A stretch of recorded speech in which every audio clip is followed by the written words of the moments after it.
Hello viewers, hope you all are doing great. In continuation to ongoing series of natural toxins in foods on my channel Foodcyto, today I am going to discuss about selenium in grains. As represented here, selenium enters the food chain via plant and microorganisms conversion of inorganic selenium to organically bound forms. Excessive intake of selenium leads to selenium toxicity, which has already been reported in the seleniferous regions of China as a result of increased consumption of selenium containing foods. The most common symptoms of selenium toxicity include loss of hair, loss of nails and deformation, whereas other reported symptoms include diarrhea, fatigue, garlic-like odor of breath and body secretions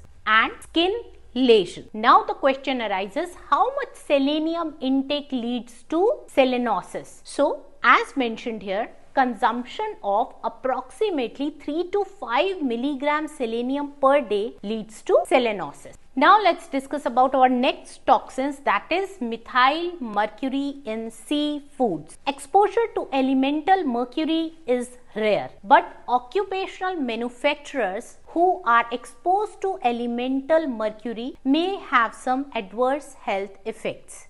Methyl mercury is formed by the bacterial action in an aquatic environment from anthropogenic and natural sources of elemental mercury. Now, what is anthropogenic?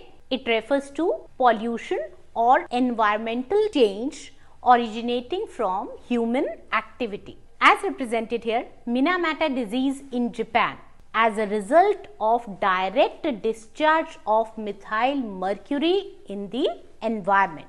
As represented here, methyl mercury exposure may lead to neurological issues, ataxia, that is loss of coordination.